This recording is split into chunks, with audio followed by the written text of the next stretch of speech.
ஓம் ஸ்ரீ மகாபெரிவா சரணம். மகாபெரிவா மகிமையில் இன்னைக்கு ஒரு அருமையான அற்புதம் சொல்லலான் இருக்கேன். ஜெயலக்ஷ்மி அம்மாள்னு மகாபெரிவாளோட மிக தீவிரமான பக்தை. அவரோட நாத்தனார் பிள்ளைக்கு திடீர்னு கழுத்தில் ஒரு வீக்கம், வலின்னா அப்படி ஒரு வலி. கழுத்து நரம்பில் பெரிய ப்ராப்ளம், உடனே மேஜர் ஆப்ரேஷன் செய்யணும்னு டாக்டர்கள்லாம் சொல்லிட்டார். இவரோட நாத்தனாருக்கு, ஜெயலக்ஷ்மியோட நாத்தனாருக்கு வயிற்றை கலக்கியது. பணம் நிறைய செலவாகும், ஆஸ்பத்திரியில் இருக்கணும். இது ஒரு புறம் இருக்க, டாக்டர்களின் பேச்சும் அவ்வளவா ஒரு பாசிட்டிவாக இல்லை. மன்னிக்கு காஞ்சிபுரம் சங்கராச்சாரியாரிடம் ரொம்ப பக்தி உண்டே, அடிக்கடி ஓடிப்போய் சேவித்து விட்டு வருவாள். அவரிடம் என்ன தெய்வீக சக்தி இருக்கோ தெரியல, நாமும் தான் போய் பார்த்துட்டு வருவோமேன்னு மகாபெரிவாளை தரிசனம் பண்ணிட்டு வரலான்னு ஜெயலக்ஷ்மியோட நாத்தனார் காஞ்சிபுரத்துக்கு போகிறார். இவர் காஞ்சிபுரம் போன அன்னைக்கு மகாபெரிவா காஷ்ட மௌனம், பேச மாட்டா, ஜாடையில் கூட பேச மாட்டா. இவர் சொன்னதை கேட்டுண்டா மகாபெரிவா. எதுவுமே பேசாமல் தன் கழுத்தை தடவிக்கொண்டே உள்ளே போய்விட்டாராம் மகாபெரிவா. பதில் பேச முடியாது இல்லையா, மௌனமாக இருக்கிறதுனால. ஆனால் தன்னோட கழுத்தை தடவிண்டே உள்ளே போயிட்டாராம். ஜெயலக்ஷ்மியோட நாத்தனாருக்கு ரொம்ப ஏமாற்றமாக போயிடுறது. பெரியவாளை பற்றி கூடையாக சொல்வாளே மன்னி, இப்படி ஜாடை கூட காட்டாமல் போயிட்டாருன்னு ரொம்ப ஏக்கம். நாளைக்கு ஆப்ரேஷன். அப்போ அவரோட பையன் தொண்டை என்னவோ போலிருக்குமா அப்படின்னு சொன்னதை கேட்டதுமே ஜெயலக்ஷ்மியோட நாத்தனாருக்கு அதிகலங்கி போயிட்டார். கண்ணா கண்ணா, என்னடா ஆச்சு? வாந்தி வந்தது. ஒரு தேங்காய் ஓட்டின் சில்லு வெளியே வந்து விழுந்தது. பையன் நிம்மதியாக சரியா போச்சுன்னு சொன்னான். மறுநாள் குறித்த நேரத்தில் ஆஸ்பத்திரிக்கு போனார்கள். டாக்டர் பையனின் கழுத்தில் கையை வைத்து அழுத்தி பார்த்தார். வலிக்கிறதா? இல்லை. ஆப்ரேஷன் தேவையில்லை. டாக்டர் இப்படி சொன்ன உடனே ஜெயலக்ஷ்மியோட நாத்தனாருக்கு சந்தோஷத்தில் பேச்சே வரல. உடம்பெல்லாம் அப்படியே புல்லரிச்சு போகிறது. அதற்கு பிறகு என்ன நடந்ததுன்னு சொல்லவும் வேண்டுமா? அந்த பையனுக்கு எந்த ஆப்ரேஷனும் இல்லாமல் அந்த கழுத்து வலி போன இடம் தெரியாமல் போயிடுது. மகாபெரிவா தன்னோட கழுத்தில் அப்படி தடவிண்டே அன்னைக்கு மௌனமாக இருந்தாலும் இந்த குடும்பத்துக்கு அனுகிரகம் பண்ணணும்னு தன்னோட கழுத்தை தடவிண்டே உள்ளே போனார். அந்த குழந்தைக்கு, அந்த பையனுக்கு கழுத்து வலி போன இடம் தெரியாமல் போயிடுது. பெரியவாளோட தீவிர பக்த குடும்பங்களின் எண்ணிக்கையில் இந்த குடும்பமும் சேர்ந்து கொண்டது. எப்பேற்பட்ட அற்புதம்! இதைத் தொடர்ந்து இன்னொரு அருமையான அனுபவம் பார்க்கலாம். மதுரை சேதுபதி ஹைஸ்கூலில் பெரியவா முகாமிட்டிருந்தார். பெரியவாளை தரிசனம் பண்ணுறதுக்கோசரம் ஆயிரக்கணக்கானோர் அங்கே கூடியிருந்தார்கள். பெரியவா உட்கார்ந்திருந்த இடத்திலிருந்து கொஞ்சம் தூரத்தில் ஒரே ஒரு வெற்றிலை தரையில் கிடந்தது. அது பெரியவா கண்களுக்கு மட்டும் வெறும் வெத்தி இலையாகப்படாமல் உயிர் இலையாகப்பட்டது. பகவத் சிருஷ்டியில் ஒரு சின்ன வஸ்து கூட மாபெரும் காரியத்தை செய்யும் சக்தி படைத்தது. பெரியவா பக்கத்தில் இருக்கிற ஒரு தொண்டரை கூப்பிட்டு சொல்கிறா, இந்தா அங்கே கிடக்கு பாரு, அந்த வெத்தலையை எடுத்து பத்திரமா வச்சுக்கோ. அந்த தொண்டரும் அந்த வெத்தலையை தன்னோட வேஷ்டி மடிப்பில் வச்சுட்டார். வெத்தலை மங்கள திரவியங்கிறதுனால காலில் மிதிப்படாமல் இருக்கணும்னு சொல்லுவா, சரிதான். ஆனால் பத்திரப்படுத்தி வைக்கிறதுக்கு ஏன் சொன்னா பெரியவா? இப்படி குழம்பிலே தான் அந்த வெத்தலையை எடுத்து தன்னோட வேஷ்டி மடிப்பில் வச்சுக்கிறார் அந்த தொண்டர். பெரியவாளின் ஒவ்வொரு சொல்லும் அழகான அர்த்தங்களோடு உருப்பெறும் என்பது கொஞ்ச நாளிலேயே பிரத்யட்சமாக தெரிந்தது.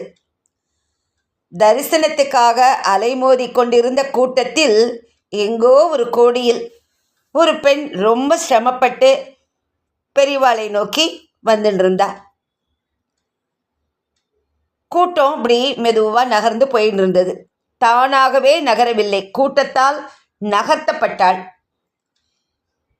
எல்லாரையும் முண்டி அடித்து தள்ளிண்டு அவளால் முன்னேற முடியல. ஆனால் பெரியவாளை எப்படியாவது தரிசனம் பண்ணணுங்கிற பக்தி பூர்வமான ஏக்கம் இருந்தது. எப்படியாவது பெரியவா தரிசனம் நமக்கு கிடைச்சிடணும்னு ஒரு ஏக்கம், பக்தி பூர்வமான ஏக்கம் இருந்தது. பெரியவா சட்டுன்னு கூட்டத்தை பிளந்து கொண்டு நடக்க ஆரம்பித்ததும் உடனே எல்லாரும் அவருக்கு வழிவிட்டு விலகினார்கள். பெரியவா நேராக அந்த பெண்ணின் முன்னால் போய் நின்றார். அந்த பக்கத்தில் அந்த வெத்தலையை எடுத்து வச்சுக்க சொன்னார் இல்லையா தன்னோட சிஷ்யர், அவர்கிட்ட ஏதோ ஒரு ஜாடை காட்டுறார், ஏதோ சமிக்ஞை. அந்த சிஷ்யர் அந்த பொண்ணுக்கிட்ட கேட்குறார், என்னம்மா, எந்த ஊர், உன் பேர் என்ன? சின்ன பொண்ணுங்க. சின்ன பொண்ணுங்கன்னு சொல்கிற அவ திருப்பி இவர் கேட்குறார் இந்த தொண்டர், உன் பேர் என்ன? பேர் தாங்க சின்ன பொண்ணு அப்படிங்கிறா அந்த பெண்மணி. பெரியவா கையை உயர்த்தி சின்ன பொண்ணை ஸ்பெஷலாக ஆசிர்வதித்தார். தன் பக்கத்தில் இருந்த அந்த தொண்டரை பார்த்தார். பார்த்த உடனேயே அவருக்கு புரிஞ்சுடுறது. அவர் தன் வேஷ்டி மடிப்பில் பத்திரமாக சுருட்டி வைத்திருந்த வெற்றிலையை எடுத்து அவகிட்ட கொடுத்தார். அவ உடனே வாயில போட்டு மென்று தின்றாள். இரு கைகளையும் கூப்பி கண்ணீரோடு நெஞ்சார்ந்த நன்றியோடும் பார்த்து கொண்டிருந்தாள் அந்த பெண். திரும்பி செல்லும் பெரியவா என்னும் தாயாரை பார்த்து நன்றியோடு கை கூப்பி கொண்டிருந்தாள் அந்த பெண். அந்த பெண்ணுக்கு மட்டும் ஸ்பெஷலாக ஏன் வெற்றிலை? சின்ன பொண்ணு நிறைமாத கர்ப்பிணி, பெரியவாளை எப்படியாவது தரிசனம் பண்ணிடணுங்கிற தாபம் வந்துட்டா. ஆனால் அந்த பெரும் கூட்டத்தில் அவளுக்கு மூச்சு விட காற்று பத்தாமல் மூச்சு முட்டி வாந்தி வரும் போல ஆயிடுத்து. வெளியேறதுக்கு மனசும் இல்லை, போயிடலான்னா அதுக்கு மனசும் இல்லை, வழியும் இல்லை. யார்கிட்ட சொல்கிறது?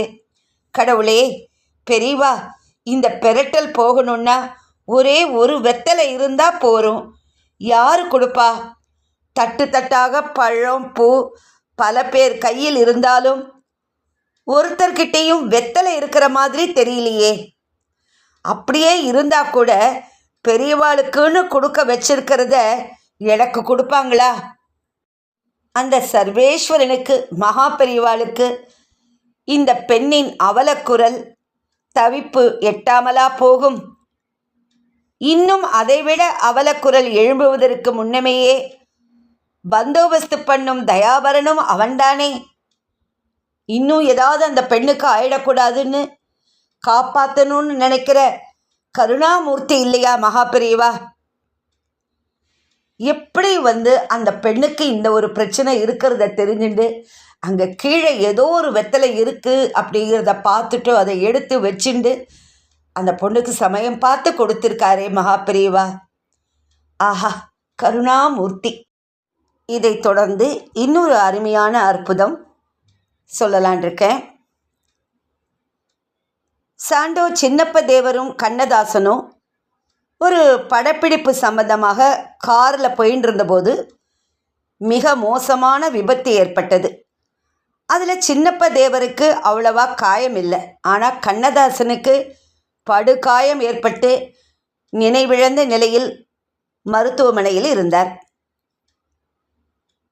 காஞ்சி பெரியவரிடம் மிகுந்த பக்தியும் மரியாதையும் கொண்ட தேவர் அவர்கள் சிவஸ்தானம் எனப்படும் பிரம்மபுரீஸ்வரர் கோவிலில் பெரியவரை பார்த்து வணங்கி விபத்து நேர்ந்துவிட்டது என்று சொன்ன மாத்திரத்தில் பெரியவா கேட்குறா, கண்ணதாசன் எப்படி இருக்கிறான் என்று.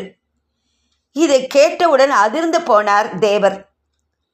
கண்கள் கலங்க வியப்பும் வருத்தவுமாய் அவர் படுகாயத்துடன் நினைவில்லாமல் மருத்துவமனையில் இருக்கிறார்னு நான் தழுதழுக்க சொன்னார். தேவரின் கவலையை உணர்ந்த பெரியவா, சரி கவலைப்படாத, இந்த விபூதியை கொண்டு போய் அவன் நெற்றியில் இட்டு வாயிலும் சிறிதளவு போடு. மீதி இருப்பதை அவன் தலையணைக்கு கீழ் வைத்துவிடு அப்படின்னு சொல்லி தன் திருக்கரங்களால் விபூதி எடுத்து மடித்து தர, தேவர் அப்படியே விதிர் விதித்து பெரியவாளை மறுத்து பேசவும் துணிவில்லாமல் தயங்க, திரும்பவும் பெரியவரின் கட்டளைக்கிணங்கி தயக்கத்தோடு கை நீட்டி விபூதியை பெறுகிறார். தேவரின் தயக்கத்திற்கு காரணம், கண்ணதாசன் நாத்திகத்தில் தீவிர ஈடுபாடு கொண்டு திராவிட கட்சிகளின் சார்பில் பிராமணர்களையும் சனாதன தர்மத்தையும் நாக்கில் நரம்பில்லாதது போல் மேடைகளில் பேசி வந்த காலகட்டம் அது. விபத்து நடந்த ஒரு வாரத்திற்கு முன்புதான் காஞ்சிபுரம் சங்கரமடத்திற்கு எதிரிலேயே நடந்த கூட்டத்தின் மேடையில் படு பயங்கரமாக பேசி மடாதிபதிகளை இழிவுபடுத்தி பேசியிருந்தார். அதனால் அவரிடம் போய் இந்த விபூதியை எப்படி கொடுப்பது என்பதுதான் தேவரின் பெரிய தயக்கமாயிருந்தது.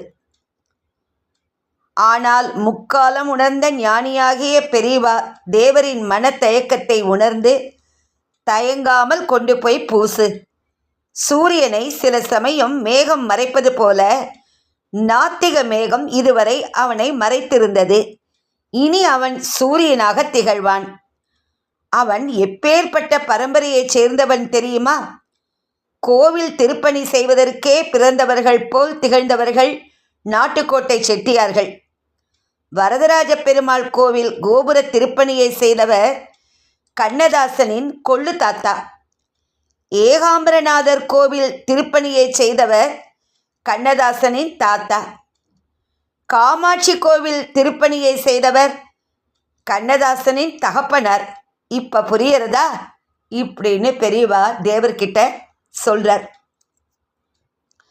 தேவர் மனம் தெளிந்தவராய் பெரியவரை வணங்கி விடைபெற்று நேராக மருத்துவமனைக்கு சென்றார். நினைவிழந்து படுத்திருந்த கண்ணதாசனின் நெற்றியில் விபூதியை பூசிவிட்டு சிறிது விபூதியை வாயிலும் இட்டு மீதியை தலையணியின் கீழ் வைத்துவிட்டு வீடு திரும்பிவிட்டார்.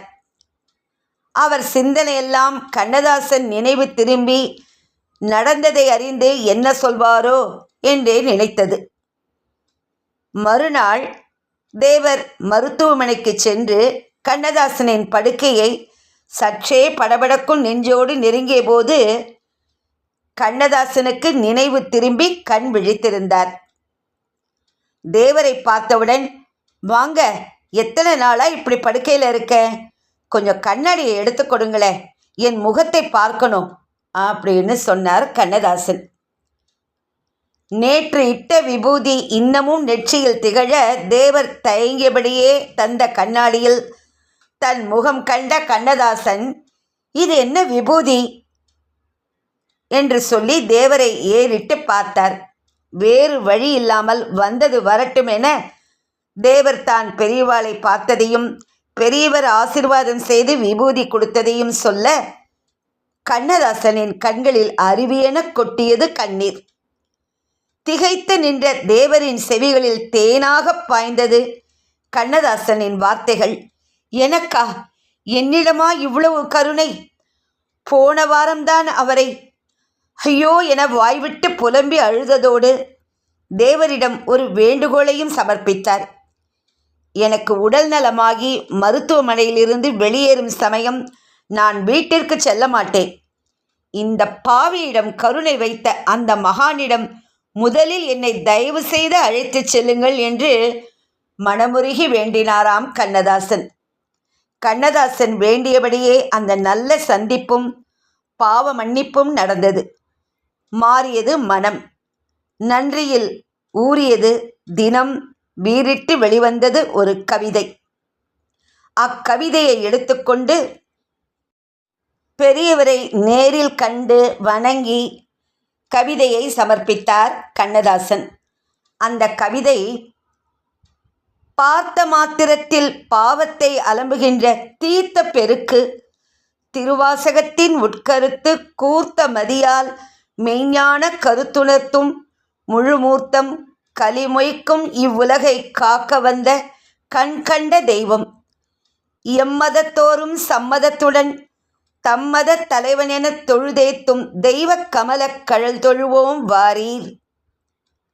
இந்த கவிதை வரிகளை கண்ட மகாபெரிவா கண்ணதாசனை கனிவோடு நோக்கி, அனந்த கோடி அற்புத லீலா சாகித்ய மாய மானுஷாய நமோ நமக. அர்த்தநாரி திருவண்ணாமலை சேஷாத்திரி மகானுக்கல்லவா இது பொருந்தும். இப்படி பெரியவா சொல்லிட்டு அருளாசி வழங்கினார். மேற்கொண்டு பெரியவா சொல்றா, அங்கிங்கெனாதபடி எங்கும் நிறைந்திருக்கும் நிர்மல பொருள் ஞான சூரியனாம் மதத்தின் பெருமையை எழுது.